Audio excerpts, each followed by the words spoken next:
В конце 60-х годов 19 века в Российской империи еще не было осознания необходимости фортификационной защиты Брестской крепости по причине интенсивного развития артиллерии. Оно придет позже. Но прозорливый русский фортификатор Эдуард Отлебин уже разработал проект первого удаленного от цитадели форта под названием Графберг. Его задача заключалась в защите железнодорожной линии Варшава-Тересполь, открытой в 1867 году с конечной станцией в Брест-Литовске. Графберг стал первым фортом крепости Брест-Литовск. Он находился в 850 метрах от крепостной линии обороны, возведен из кирпича и покрыт грунтом. До конца 19 века этот форт успешно выполнял свою оборонительную функцию, но стремительное развитие артиллерии резко снизило его боевые возможности, и со временем Графберг стали использовать как склад боеприпасов. По этой причине в начале 20 века инженерная команда под руководством штабс-капитана Владимира Дагадина соорудила холодильник, рассчитанный на хранение 100 тысяч пудов мяса и 2 миллионов порций мясных консервов. На тот момент подобного не существовало как в России, так и в Европе. После Второй мировой войны на территории форта был открыт Брестский мясокомбинат, и холодильник Дагадина работает до сих пор.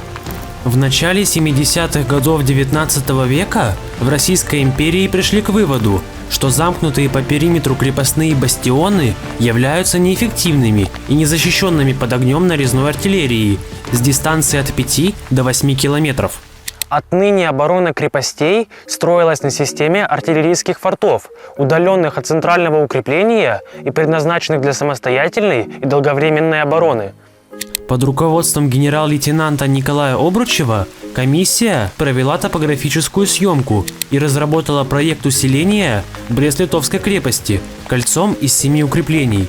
Форты планировалось разместить на расстоянии 3,5–4 километров от цитадели и друг от друга. Этот проект был утвержден 18 ноября 1878 года. Уже в следующем году началось строительство, и всего за год возвели первые 3 форта. Форт под номером 1 располагался рядом с деревней Козловичи, за 5 километров от крепости. Построен по типовому проекту укрепления номер 2. Этот проект был взят за основу при строительстве первых 3 фортов крепости Брест-Литовск. Затем он был модернизирован и получил название «Типовой проект казенный двухвальный». Если нынешняя сохранность форта номер 1 специалистами оценивается на 80%, то от второго не осталось и следа. Форт под номером 3 был поглощен гигантом Брестского промышленного производства электромеханическим заводом. Фортификационное укрепление было разобрано при строительстве предприятия в 1963 году. Остались только 3 каземата, которые теперь окружены современными постройками и используются как заводские склады. Во время Второй мировой войны гитлеровцы на территории форта расстреливали мирных жителей Бреста. После освобождения города здесь были найдены останки почти 1000 человек. В процессе строительства первых 3 фортов в проект были внесены изменения. В этих участках появились еще 2 укрепления. Форт номер 8 был возведен между первым и вторым, а форт номер 9 в районе железнодорожного вокзала между первым и третьим.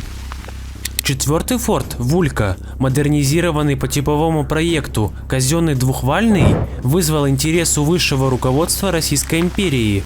В 1888 году его осмотрел великий князь Владимир Александрович, а на рубеже 19-20 веков сам император Николай II. До наших дней от форта уцелели лишь полуразрушенная бетонная казарма, каземат из кирпича во внутреннем валу, развалины другого каземата и участок рва, который представляет собой болото.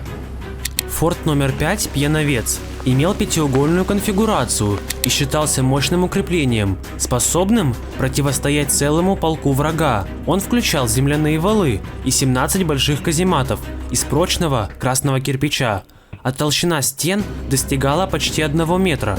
6-й форт Тересполь и 7-й Лобачев были построены за Бугом и сегодня находятся на территории Польши. Они успешно пережили 2 мировые войны и имеют почти 100% сохранность. Максимально сохранил черты первых кирпично-земляных фортов форт под номером 8. В его задачу входили отражение возможного наступления и защита железнодорожного узла Брест-Литовск. Он достаточно хорошо сохранился. Строительство форта номер 9 заняло целых 5 лет. Он отличался исключительной прочностью. По словам его хозяев, для кирпичей использовали редкую белую глину, привозимую из района Архангельска. При отступлении русской армии в 1915 году укрепление, почти полностью сохранившее первоначальный облик, было взорвано и разрушено практически до основания. За 10 лет к началу 20 века вокруг Брест-Литовской крепости было возведено 9 кирпично-земляных фортов. В каждом из них можно было разместить гарнизон численностью 250 человек и до 20 орудий. Общая длина оборонительной линии достигала 30 километров. Однако спустя несколько лет эти меры были признаны недостаточными.